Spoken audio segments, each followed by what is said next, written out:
The headliners. The headliners.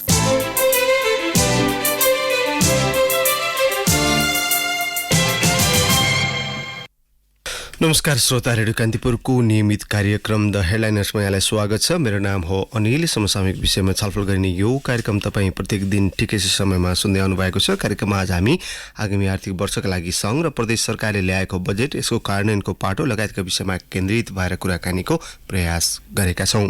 कार्यक्रममा आज मसँग हुनुहुन्छ त्रिभुवन विश्वविद्यालय अर्थशास्त्र विभागका सहायक प्राध्यापक डाक्टर रेशम थापा। कार्यक्रम सुन्दै जाँदा आजका अतिथिसँग तपाईँलाई पनि कुनै प्रश्न वा जिज्ञासा राख्न मन लागेमा हाम्रो स्टुडियोको टेलिफोन नम्बर 54414905, टेलिफोन नम्बर पुनः एकपटक 54414905 मा राख्न सक्नुहुन्छ।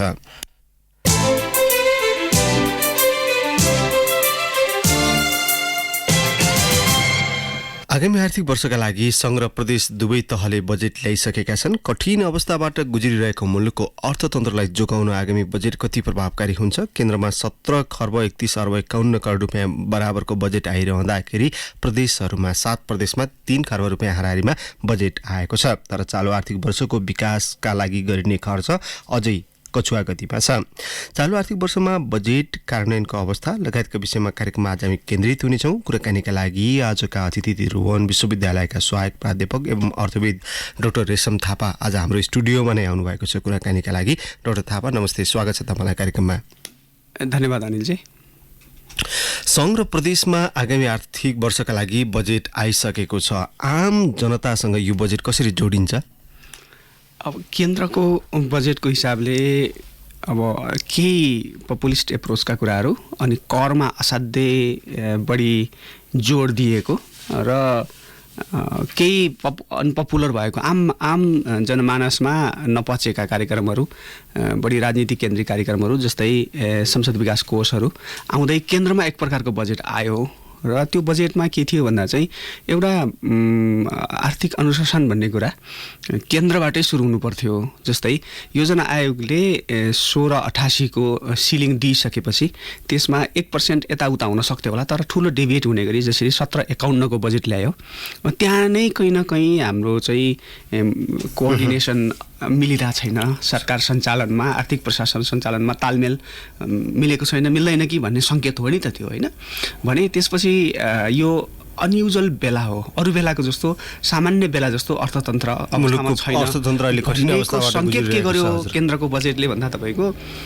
जस्तै आर्थिक वृद्धि 5% हाराहारी हुने, इन्फ्लेसन 6% हाराहारी हुने भनेपछि त मूल्य वृद्धि अलि ठुलो, आर्थिक वृद्धि कम हुन्छ भन्ने खालको आकलन जसरी बजेटले गर्यो, त्यसले दुईटा अर्थ लगाउँछु के मैले। एउटा अर्थ कस्तो भन्दा हाम्रो यो समसामयिक आर्थिक वस्तुस्थिति अनयुजुअल हो है, पहिला सामान्य होइन असामान्य हो, कठिन अवस्थाबाट कठिन छ अथवा असामान्य अवस्थामा छ भन्ने सङ्केत गर्यो भने कहीँ न कहीँ यसलाई चाहिँ कमसेकम इन्फ्लेसन र ग्रोथ बराबर राख्न पनि सकिन्थ्यो। भनेपछि कहीँ न कहीँ वृद्धि नगरिकन वितरणमुखी भन्ने मानसिकताबाट गाइडेड चाहिँ बजेट आयो अनि त्यसरी लिएको छु मैले केन्द्रको बजेट। यो बजेट जसरी केन्द्रमा आयो 17 खर्ब 31 अर्ब रुपियाँ हाराहारीको बजेट आएको छ। आगामी आर्थिक वर्षका लागि केन्द्रमा प्रदेशमा 3 खर्ब रुपियाँ हाराहारीमा बजेट ल्याइएको छ।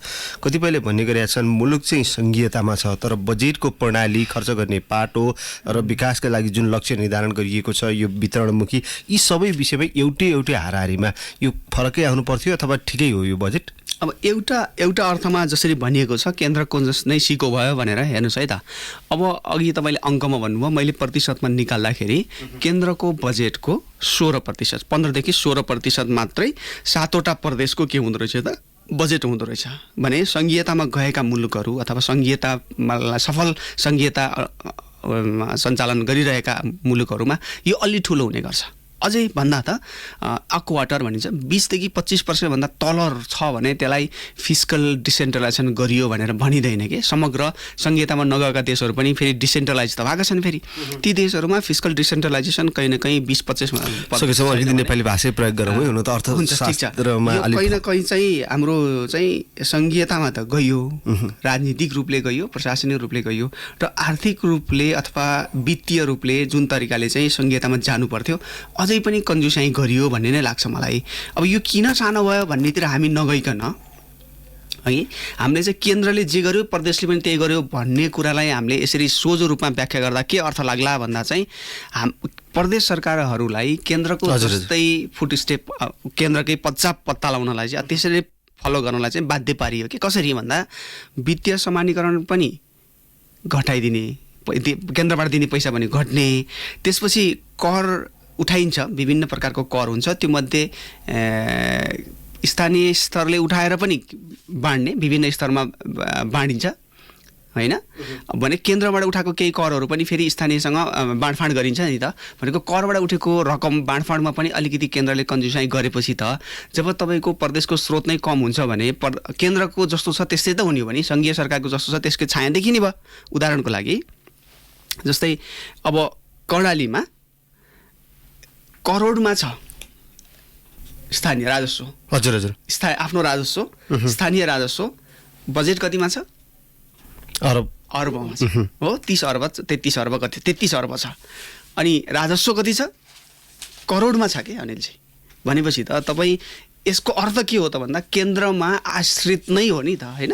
हामीले आर्थिक गतिविधि पनि गत 5 वर्षमा गत 6 वर्षमा आर्थिक गतिविधि कस्तो खालको आर्थिक गतिविधि भन्दा जसले स्थानीय स्तरमा स्रोत उठाउन सकोस्, कर लगाउन सकियोस्, त्यो आर्थिक गतिविधि नलाने। कर्णालीमा करोडको हाराहारीमा कर राजस्व सङ्कलन गरिन्छ स्थानीय तहले कर्णाली प्रदेशमा, एउटा उदाहरणको रूपमा दिनुभयो तपाईँले। तर बजेट त 29-30 अर्ब रुपियाँ हाराहारीमा आएको छ। जस्तो चाहिँ राजस्व चाहिँ पुरै केन्द्र, जस्तो स्रोत पुरै केन्द्रमा निर्भर हुनुपर्ने अवस्था आयो। तर तपाईँले यसो भनिरहँदाखेरि मध्य प्रदेश राज्यकै लागि सबैभन्दा ठुलो राजस्व स्रोतको चाहिँ आधार पनि हो मध्य प्रदेश होइन। तर यो चाहिँ यसलाई कसरी लिन सकिन्छ यस्तो अवस्थालाई चाहिँ? जस्तो मध्य प्रदेशमा तपाईँले अर्बौं राजस्व चाहिँ केन्द्रमा आउने ठुलो हिस्सा चाहिँ मध्य प्रदेशले ओढ्छ, तर मध्य प्रदेशमा जाने बजेट चाहिँ निकै कम छ। यही विषय सीके राउतले पनि अनि यस्तो भनिएको छ कि यहाँनिर चाहिँ अब जसरी सीके राउतजीहरूले कुरा उठाउनु भयो त्यो पनि अलि बढी होइन। अनि जसरी हामीले बुझिरहेछौँ, हामीले मध्य प्रदेशको स्थानीय राजस्व भनेर केलाई बुझ्नु पर्यो भन्दा चाहिँ जुन 36 प्रकारको कर लगाइन्छ त्यो मध्ये एउटा कर चाहिँ स्थानीय अथवा प्रदेश सरकारले नै उठाउँछ, आफैले खर्च गर्छ। बाँकी रहेको करहरू चाहिँ के गरिन्छ भन्दा उठाएर कुनै कुनै 25-25 र 50 को रेसियोमा, कुनै कुनै 33-33 को रेसियोमा तीन तहको सरकार छ नि त।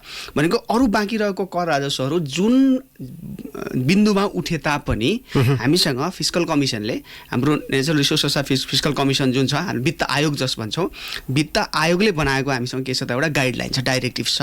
त्यो गाइडलाइन अनुसार के हुनुपर्छ त भन्दा चाहिँ 3 थरी कर हुन्छन्। एउटा स्थानीय निकायले उठाउँछ, स्थानीय निकायले प्रयोग गर्छ, एउटा सञ्चित गर्छ, अनि एउटा चाहिँ विभाज्य हुन्छ। 3 तहमा बाँड्नुपर्छ। त्यसो गर्दा त्यो 36 प्रकारका कर मध्ये त्यो स्थानीय सरकारको हातमा पर्ने जति रकम हो त्यो मात्रै स्थानीय राजस्व हो नि त। भनेको यो जसरी चाहिँ मध्य प्रदेशको जियोग्राफिकली मध्य प्रदेशको बिन्दुमा उठेको कर सबै मध्य प्रदेशको होइन, बुझ्नु भएन। त्यसैले गर्दाखेरि लगभग 7वटा प्रदेश मध्ये मैले तपाईँलाई जोड्न खोजे चाहिँ यो असमान वितरण प्रणाली भएको हो कि अथवा यो प्राकृतिक स्रोतको चाहिँ लक्ष्य अथवा यो वितरण प्रक्रिया चाहिँ अलि असमान हुँदाखेरि चाहिँ यो असन्तुलन देखिएको हो कि भन्ने विषयमा जोड्न खोजेको थिएँ। अर्को प्रश्न तपाईँलाई, जस्तो आम नागरिकको जीवन हाम्रो मुलुकमा कृषिसँग जोडिएको छ। 60% नागरिकहरू कृषिमा आश्रित छन्, तर कुल ग्राहस्थ उत्पादन GDP कृषि क्षेत्रको कुल उत्पादनको हिस्सा योगदान भने राष्ट्रिय अर्थतन्त्रमा अहिले पछिल्लो समय खुम्चिएर 24% हाराहारीमा आएको छ। आन्तरिक रोजगारी सृजना हुन नसक्दा दैनिक हजारौँ युवाहरू वैदेशिक रोजगारीमा जान बाध्य छन्, जसले अर्थतन्त्रलाई खलबलाइरहेको छ। मुलुकले खोजेको र जनताले अपेक्षा गरेको सवालमा सङ्घ र प्रदेशको बजेट चाहिँ पर्याप्त छ? यो विषयमा चाहिँ अब अहिलेको हकमा चाहिँ असाध्यै ठुलो रकम कृषिपट्टि के रकमको हिसाबले पनि, प्रतिशत मात्रै होइन, भोल्युमको हिसाबले पनि असाध्यै ठुलो रकम चाहिँ कृषिमा छुट्याइएको छ अहिले पनि होइन। तर यो आजदेखि गरिएको होइन, 7औं योजनादेखि 8औं योजनादेखि 7औं योजना र 8औं योजनामा जुन एग्रिकल्चर पर्सपेक्टिभ अहिले 15औं पञ्चवर्षीय योजना आइसक्यो, त्यहाँदेखि अहिलेसम्म कृषिले जहिले पनि प्रायोरिटी पाएकै छ। त्यसमा यसलाई चाहिँ हामीले जसरी कृषिको उत्पादकत्व हेर्दाखेरि चाहिँ डाइरेक्ट कृषि भन्ने बित्तिकै उत्पादन धान हो भने धान बोरामा प्याक गरेको धान मात्रै बुझेर हुँदैन यसलाई चाहिँ यसले जनजीविकासँग जोडिएको कुरा जुन यो कृषि हुँदै हुँदै जनजीविकासँग जोडिन्छ र कृषि फेरि अब धान हुँदै धान मात्रै त हुँदैन धानबाट केक हुँदै अरू यहाँ यसले आर्थिक गतिविधि यसले सिर्जना गर्छ भनेको कृषिले के गर्छ भन्दा चाहिँ यो कृषि उत्पादन जहाँनिर छ त्योभन्दा पछाडि पनि थुप्रै आर्थिक गतिविधि सञ्चालन गर्छ र अगाडि पनि आर्थिक गतिविधि सञ्चालन गर्छ 1 नम्बर कुरा त्यो र 2 नम्बर चाहिँ जमिन जो अन्ततोगत राज्यको जमिन हो तर लालपूर्जा भएको हुनाले हाम्रो जमिन बनाएका छौँ त्यो जमिन बिना सरकारले सँग कुनै ज्याला नलिकन हामीले त्यो खेतीपाती त खाली राखिदिँदैन नि किसानले त्यसलाई त्यो किसानले खाली नराखिदिएको बापत पनि के हो त भन्दा उसले फ्रीमा काम गरेको छ नि कृषकले त भनेको त्यो आर्थिक गतिविधिमा 2 नम्बरमा चाहिँ त्यो सिप नभएको व्यक्ति सिप नभएको नागरिक आर्थिक गतिविधि गर्न सक्ने तर सिप नभएको नागरिक चाहिँ कति त भन्दा ठुलो सङ्ख्यामा कृषिले के गरिदिएको छ त गरिदिएको हुनाले सरकार कानमा तेल हालेर बस्न पाएको छ नि त होइन भने कृषिमा सिप नभएको ठुलो जनसङ्ख्या आश्रित हुन्थेन भने यसको आधुनिकीकरण यान्त्रिकरण वैज्ञानिकरण गर्न सकेन नसकेपछि हाम्रो ठुलो आर्थिक गतिविधि गर्न सक्ने आफ्नो स्तरको तर सिप नभएको मान्छेले त केले सोचिदिएको छ त केले टिकाइदिएको छ त भन्दा कृषिले टिकाइदिएको छ होइन भने तपाईँ बुझ्नुहुन्छ त्यति ठुलो मान्छे बेरोजगार भयो भने त्यति ठुलो सङ्ख्या बेरोजगार भयो भने के होला भनेको त्यसको के अर्थ लाग्ला आर्थिक सामाजिक राजनीतिक के त्यही त अरबौं रुपियाँ कृषिको विकासका लागि अथवा कृषि क्षेत्रका लागि छुट्याइन्छ तर पनि परिणाम आउँदैन यही तालमेल मिल्न नसकेको हो तालमेल नित्यान्त तपाईँले भनेको एकदम 100% करेक्ट हो यो तालमेल नमिलेको हो यहाँ हिजो अस्ति पनि त्यही त 7औं पञ्चवर्षीय अथवा पहिलो देखि अहिले यो 15 वर्षीय योजनासम्म आइपुग्दा पनि एउटै तरिकाको बजेट वितरण हुने एउटै तरिकाको चाहिँ लगानी हुने तर परिणाम नआउनु कारण पनि यही त होला नि कहीँ न कहीँ हाम्रो जुन वित्त प्रशासन र अर्थ प्रशासनमा जसरी कृषिमा हामीले विनियोजन गरेको रकम कसरी जान्छ भन्दा कि मल बिउमा सब्सिडी भएर जान्छ कि चाहिँ कसैले राम्रो काम गर्यो भने पुरस्कार स्वरूप सम्मान स्वरूप जान्छ हैन जसरी जान्छ जाने त्यो बीचमा नै हाम्रो अर्थ प्रशासनमा चाहिँ केही न केही क्याप्चरिङ हुन्छ भन्ने आम जनगुनासो छ के हो त्यो त्यसलाई कम गर्न नसक्नु चाहिँ हाम्रो के हो त भन्दा जसले कृषिमा आधुनिकीकरण भनेर काम गर्छ उ त अलि टाटो बाटो प्रशासन बुझेको मान्छे हुन्छ यो गलत ठाउँमा गयो अथवा घिउ उत्पादक दूध उत्पादन गरेर घिउ बनाउने मान्छेको नाममा निस्किएको सब्सिडी सरकारले दिएको सहयोग अथवा सुविधा त्यो कर्पोरेट हाउसमा पुग्यो भन्ने गुनासो छ नि त अहिले त भनेको एउटा त्यो अर्थमा चाहिँ मिसयुज हुने सम्भावना भइरहेको छ भने अर्को चाहिँ असाध्यै टुक्रे कार्यक्रमहरू कृषिमा गएको कार्यक्रम के हुन्छ त भन्दा हजारमा टुक्रिन्छ के 15,000 20,000 10,000मा टुक्रा परेर जान्छ र त्यसको उत्पादकत्व के हुन्छ त भन्दा देखिँदैन त्यो कारणले असाध्यै टुक्रे कार्यक्रम छिरा लिएर जाने कार्यक्रम र ब्याङ्किङ सुविधाबाट जाने कार्यक्रम जसरी पहिला 3% हुँदा हुँदै अहिले 15% सम्म कृषिमा जोड दिने भनेर चाहिँ जुन मौद्रिक नीतिले पनि भन्ने गरेको छ यता बजेटमै पनि लेखिएको छ त्यसको पनि कहीँ न कहीँ अनुगमन राम्रो नहुनाले अनुगमन प्रष्ट नहुनाले कहीँ न कहीँ कहाँ पुग्ने त भन्दा त्यो कृषि जुन फाइनान्सियलाइजेसन भन्छ यता मन्ट्री पोलिसीबाट हामीले जुन सहयोग दिन्छौँ कृषिलाई त्यो पनि गलत प्रयोग भएको हुनाले यो के हो त भन्दा घट्ला भन्दा सङ्ख्या बढ्दै जाने अनि बढ्दै गएको चिज चाहिँ उपयोग राम्रो ठाउँमा होला भन्दा दुरुपयोग अथवा सदुपयोग नहुने भनेपछि यो तपाईँले उठाउनु भएको कुरा चाहिँ चिन्ता के हो भन्दा यो बढ्दो छ कि हजुर एकातर्फ लगानी बढ्ने अर्कोतर्फ उत्पादन कम हुँदै जाने भन्ने समस्या चाहिँ अहिले पनि जिउँका थियौँ छ होइन तपाईँलाई अर्को प्रश्न चाहिँ जस्तो रोजगारी सिर्जना गर्ने उत्पादन वृद्धि गर्ने सवालमा चाहिँ यो बजेट एकातर्फ चुकिरहेको छ अथवा हाम्रो परम्परागत सबै बजेटहरू चुकिरहेको छ अर्कोतर्फ पछिल्लो समय सबैभन्दा डरलाग्दो विषय भने चाहिँ राजस्व र स्रोतमा असाध्यै धेरै चाप परिरहेको छ चालु आर्थिक वर्षमा तपाईँको 60% हाराहारीमा राजस्व सङ्कलन हुन सकेको छ अहिले चाहिँ राजस्वले कर्मचारीलाई तलब पनि खुवाउन मुस्किल परिरहेको भनेर समाचारहरू आइरहेका छन् यो यस्तो अवस्थामा चाहिँ यो राजस्व पनि अनि स्रोतको व्यवस्थापन अलिकति महत्त्वकांक्षी छ जस्तो लाग्दैन आगामी आर्थिक वर्षमा झन् यो चाहिँ यो बजेटलाई मात्रै हेर्दाखेरि त झन् एकदम नमिल्ने खालको कस्तो हाँसउठ्दो पनि देखिन्छ होइन तर यसको सिलसिला कहिलेदेखि गऱ्यो भन्दा ठ्याक्कै खोज्दै जाँदाखेरि चाहिँ अब हामी जतिखेर चाहिँ राजनीतिमा बढी जोड दियौँ 2005-06 यतादेखि जब पहिलो शान्ति प्रक्रियापछि जसरी सम्पूर्ण फोकस अब हाम्रो चाहिँ राजनीतिमा रह्यो त्यो बेलामा चाहिँ हामीले के गर्यौँ भन्दा चाहिँ बजेटहरूलाई फुलाइदियौँ कि अनावश्यक फुलाइदियौँ। फुलाउँदाखेरि चाहिँ 100 को बजेटलाई तपाईँले 200 बनाउनु भयो भने के हुँदो रहेछ त भन्दा चाहिँ त्यो 200 मानौँ त्यो मध्येको 100 प्रशासनिक खर्च हो र बाँकी रहेको 100 यो चाहिँ पुँजीगत खर्च हो भन्ने हो भने त्यो खर्च त हुँदैन, स्रोत थिएन, त्यो कहीँ न कहीँ हावामा बनाइएको थियो। त्यो हावामा बनाइदिँदाखेरि के भएको रहेछ त हुँदो रहेछ त भन्दा खर्च भएन। 200 को तैँले बनाउँदाखेरि चाहिँ खर्च भएन भने मानौँ 150 मात्रै खर्च भयो भने त्यो खर्च नहुने 50 के को हुँदो रहेछ भन्दा चाहिँ क्यापिटल एक्सपेन्डिचरको अझ पुँजीगत खर्चको नहुँदो, प्रशासनिक खर्च त हुन्छ भने चाहिँ कुनै पोइन्ट अफ टाइममा हामीले फुलाइदिएपछि त्यो बेलुन फुलाउँदै फुलाउँदै फुलाउँदै कहाँ पुग्यौँ भन्दा चाहिँ अहिले हाम्रो जत्रो बजेट बनाएको छ नि हाम्रो धरातलीय यथार्थभन्दा असाध्यै ठुलो छ के यो चाहिँ। त्यो धरातलीय यथार्थभन्दा ठुलो हुँदाखेरि के हुने भयो त भन्दा प्रशासनिक खर्च पनि बढ्ने भयो, तल भत्ता सुविधा पनि बढ्ने भयो, बढेको चिज घट्ने भएन भनेको त्यो बढेको चिजहरू बढै छ। यदि कुनै कारणले राजनीतिक कारणले अथवा कुनै हाम्रो चाहिँ काम गर्ने शैली नमिलेको कारणले कुनै खर्च भएन भने त खर्च नहुने के हो, पुँजीगत खर्च नहुने हो। त्यो पुँजीगत खर्च नहुने बित्तिकै के हुँदो रहेछ त भन्दा हेर्नुहोस् त तपाईँको 15% पुँजीगत खर्चमा एलोकेट गर्ने लेभलमा बजेट पुग्दाखेरि पनि हामी हेरेर बसिराख्दा रहेछौँ भनेपछि अहिले कहीँ न कहीँ चित्त बुझाउनलाई चाहिँ प्रदेश स्तरमा जाने गरेको बजेट लगभग 60% चाहिँ केमा छ। मैले तपाईँलाई अझ अहिले अब आगामी आर्थिक वर्षका लागि 17 खर्ब 51 अर्ब रुपियाँ बराबरको बजेट सरकारले ल्याएको छ। यसमा तपाईँको पुँजीगत खर्च विकास निर्माणका लागि छुट्याइने पुँजीगत खर्च जम्मा 3 खर्ब रुपियाँ हाराहारीमा छ। विकासको यो हालत छ, यो गति छ। अर्कोतर्फ राजस्वको सङ्कलनको लक्ष्य 12 खर्ब रुपियाँ 12 खर्ब राखिएको छ। चालु आर्थिक वर्षमा चाहिँ अहिले हेर्ने हो भने 60% मात्रै राजस्व उठ्न सकेको छ। यति हुँदाहुँदै पनि महत्त्वकांक्षी लक्ष्य सरकारले निर्धारण गरिरहेको छ। एकातर्फ महत्त्वकांक्षी हुने, अर्कोतर्फ परिणाम कहिले पनि नहुने हो। यसमा चाहिँ अब हामीले चाहिँ महत्त्वकांक्षी पनि नहुने, बजेट पनि कार्यान्वयन नहुने भनेर छोडेर त भएन। यसमा मसँग दुईवटा अप्सन रहन्छ होला होइन। तपाईँ हामीसँग दुईवटा अप्सन छ कि महत्त्वकांक्षी पनि हुने र अनुशासित पनि हुने एउटा अप्सन हो होइन। खास बेटर अप्सन त के हो भन्दा महत्त्वकांक्षी पनि नहुने, बजेट थोरै बनाउने, अनुशासन पनि छोडिदिने भन्यो भने त झन् बिग्रेला। तपाईँ एकदम बजेट 50% घटाएर अनुशासनहीन भएपछि त झन् खत्तम हुने होला होइन। महत्त्वकांक्षी त हुनै पर्थ्यो, तर महत्त्वकांक्षी कोही भइरहन्छ भनेदेखि त्यसमा चाहिँ यो आर्थिक अनुशासनमा पनि जोड दिनु पर्थ्यो। आर्थिक अनुशासन भनेर तपाईँले पाइ भनिएन, हामीले चाहिँ कमसेकम पुँजीगत खर्च, कमसेकम हाम्रो चाहिँ यो आयोजनाहरू लथालिङ्ग, कमसेकम यो ठेक्कापट्टाहरूको लथालिङ्ग, यी कुराहरू चाहिँ के छ भन्दा एकैचोटि रामराज्य बनाउन सकिँदैन। तर भएको व्यतिथिलाई थोरै मात्रै इफोर्ट लायो भने चाहिँ 50% घटाउने हो भने पनि यो कायापलट हुन्छ कि। अब यहाँ त के हुन थाल्यो भन्दा चाहिँ हुँदा नचाहिएको प्रोग्रामहरू ल्याइदिने, यो अब यो संसद विकास कोष प्रकारको कार्यक्रमहरू ल्याइदिने, अनि अचानक यो नखुल्ने प्रष्ट अडिट नहुने संस्थाहरूलाई ठेक्कापट्टा दिने, अनि अरू चाहिँ कुनै नाम चलेको नेता ठेकदारहरू जो बदमास नेताहरू ठेकदारहरू छन् उनीहरूलाई बरु राजनीतिक प्रशय पाइरहने हुनाले यो के भयो त भन्दा चाहिँ आर्थिक अनुशासन पनि सुधारेर एम्बिसियस पनि हुनुपर्ने हो हामी चाहिँ। अनि हामी चाहिँ बजेटमा चाहिँ सानो बनाउँदै जाउँ घटाउँदै जाउँ होइन।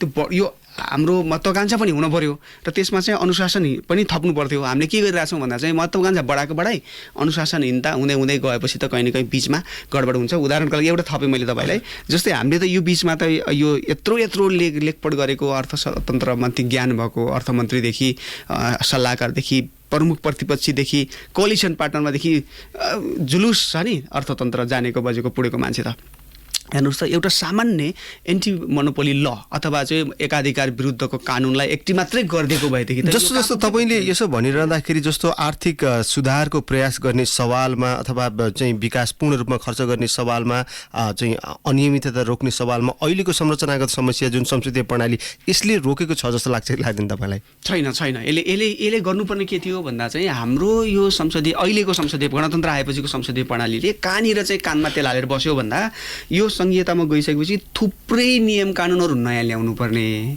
थुप्रै कार्यविधिहरूमा चाहिँ सहयोग गरिदिनु पर्ने र काम नलाग्ने भुत्ते अथवा बाटोमा अल्झाउने केही नियम कानुन पुराना नियम कानुनहरूलाई रिप्लेस गर्नुपर्ने, च्यातेर फाल्नुपर्ने, अर्को ल्याउनु पर्ने ठाउँमा चाहिँ यो स्थानीय सरकार र प्रदेश सरकार र केन्द्र सरकार बीचको सङ्घीय सरकार बीचको काम कार्यान्वयनमा जहाँनिर बाधा अड्काउ फुकाउ गर्नुपर्ने त्योनिर बाधा अड्काउ नफुकाउ गर्नतिर पटक्कै ध्यान देखिँदैन। होइन त्यो मात्रै होइन, जस्तो अहिले सांसद विकास कोष संसद पूर्वाधार विकास आयोजनाका लागि 5 करोड रुपियाँ जुन विनियोजन गरियो यसले आर्थिक अनियमितता बढाउँछ भनेर संसदीय समितिले पनि भने, महालेखा नियन्त्रकको कार्यालयले पनि भन्यो। तर अर्थमन्त्रीज्यू यो चाहिँ बजेट विनियोजन गर्न बाध्य हुनुभयो। त्यहाँ चाहिँ बजेट बनाउने क्रममा चाहिँ थुप्रै सांसदहरू आएर, थुप्रै पार्टीका प्रतिनिधि आएर दबाब दिए भन्ने कुराहरू पनि आइरहेछ, जसबाट उहाँले यो बजेट विनियोजन गर्न बाध्य हुनुभयो। यो पनि एउटा संरचनाका समस्या त हो नि हाम्रो, हैन? जसको मत लिएर तपाईँ अर्थमन्त्री हुनुहुन्छ अनि त्यही सांसदलाई चाहिँ बजेट नछुटाइदिने भन्ने हुन्छ भन्ने हिसाबले पनि तर्क भए। होइन, यो यस्तो छ कि एउटा एक्सट्रिममा चाहिँ सांसद भनेको नीति नियम बनाउने हो, विधेयकमा छलफल गर्ने हो, गाउँमा गएर विकास निर्माणको कार्यक्रम गर्ने होइन भन्ने एउटा एङ्गल छ भने, अर्कोमा चाहिँ के पनि बुझ्न सकिन्छ भन्दा हाम्रो अर्थ प्रशासन जसरी जुन तरिकाले चल्छ, हामीले एउटा सिस ब्युरोक्रेसीको तलब खाने मान्छेलाई, जो चाहिँ एकचोटि जाँच दिएपछि पास हुने मान्छेलाई अरबौँ खरबौँको विश्वास गरिरहँदाखेरि चाहिँ जनताको म्यान्डेट पाएको एउटा राजनीतिक नेतालाई किन विश्वास नगर्ने भन्ने एङ्गलबाट पनि सोच्नुपर्ने हुन्छ, हो कि? त्यसरी सोच्दाखेरि कस्तो छ भन्दा चाहिँ पुरानो अनुभव, अहिले रिसेन्ट अध्ययन गरेको छैन मैले, अलि केही वर्ष अगाडिको अध्ययन गर्दाखेरि के देखिन्थ्यो भन्दा चाहिँ केही जिल्लामा गजब काम भएको संसद विकास कोषको, केही जिल्लामा असाध्यै खराब काम भएको र एभरेजमा भन्दा 60% जति गलत प्रयोग हुन्छ। र गलत प्रयोग पनि हामीले गरेको अध्ययनले कस्तोमा भएको थियो भन्दा जो समानुपातिक सांसद भनेर आएको हुन्छ उसलाई चाहिँ त्यो उत्तरदायित्व बोध कम हुँदो रहेछ। त्यतिखेर पनि डाइरेक्टिभ्स थियो, 12 बुँदे एउटा चाहिँ निर्देशन थियो, त्यो निर्देशनलाई फलो गरिएको थिएन भने केही ठाउँहरूमा के भएको थियो, गजब भएको थियो। कहाँ गजब भएको थियो भन्दा जहाँ अलरेडी जनताहरू पढे लेखेका छन्, सहरको छेउछाउ छ, जागरुक मान्छे छन्, जहाँ अर्को च्यानलबाट पनि विकास खर्च जान्छ, त्यो ठाउँमा गजब काम भएको। जब दूर दराजमा राम्रोसँग चेक एन्ड ब्यालेन्स नहुने ठाउँमा चाहिँ असाध्यै खराब प्रयोग भएको उदाहरणहरू छ। र यसलाई असाध्यै राजनीतिक प्रेरित तरिकाले प्रयोग हुनु चाहिँ मेरो लागि, मेरो एज अ रिसर्चर अध्ययन गर्दा मलाई सबसे डरलाग्दो लागेको चाहिँ त्यतिखेर 5 लाख रुपियाँ संसद विकास कोष भनेर जान्थ्यो भने कुनै नाम चलेका नेता अहिले पनि त्यो बेला नै संसद विकास कोषको नाममा नै के गरेको भन्दा चाहिँ 35 लाख रुपियाँ खर्च गरेको देखिन्थ्यो भने तपाईँ संसद विकास कोषबाट आएको पैसा हो भन्ने बहानाबाट आफ्नो पैसा अथवा गलत नियतले कमाएको पैसा अथवा खराब पैसा प्रयोग गरेर त्यसलाई एकदम राजनीति प्रेरित तरिकाले प्रयोग गरेको देखिन्थ्यो र ती मान्छेले अहिले पनि चुनाव जितेका छन् ती नेताले।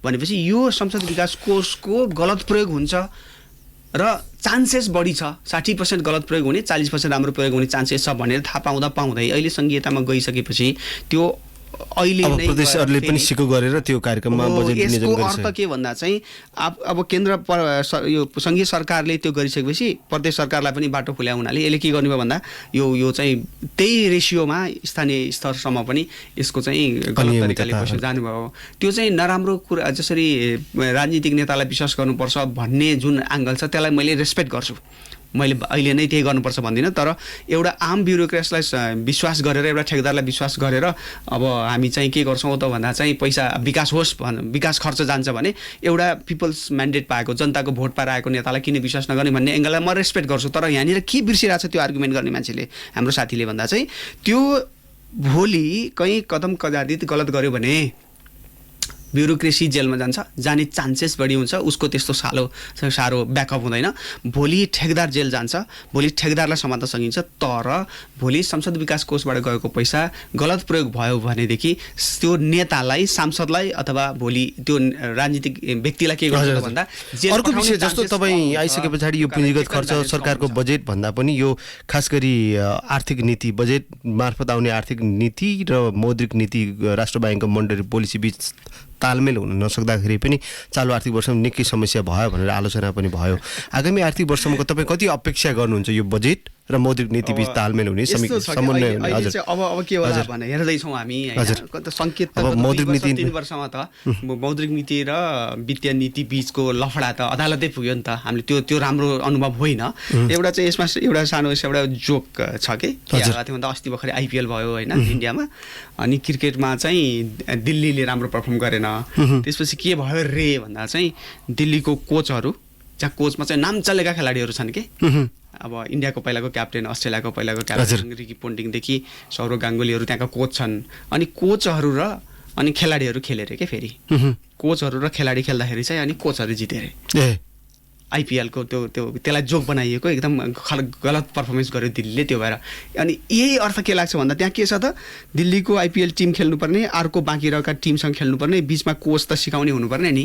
अब हाम्रोमा के भइदियो भन्दा चाहिँ मोनेटरी पोलिसी एउटा खेलाडी होइन, एउटा टिम, त्यसपछि प्राइभेट सेक्टर अर्को खेलाडी हो, निजी क्षेत्र सरकार र निजी क्षेत्र एउटा टिम हो आर्थिक गतिविधिमा, अनि मौद्रिक नीति राष्ट्र ब्याङ्क अथवा त्यो मौद्रिक व्यवस्थापक एउटा टिम हो। त्यो दुईटा बिचको खेलले आर्थिक गतिविधि हुने हो नि, त्यहाँ त कसले जित्ने हार्ने हुने हो। अनि त्यहाँ रेफ्री को रेफ्री त हाम्रो हुनुपर्ने, हाम्रो बाँकी रहेको त्योभन्दा माथिल्लो निकाय राष्ट्र ब्याङ्क र निजी क्षेत्र हुनुपर्ने, राष्ट्र ब्याङ्क र अर्थ मन्त्रालय अथवा अर्थ मन्त्रालय के हुनुपर्ने भन्दा त रेफ्री हुनुपर्ने अथवा कोच हुनुपर्ने।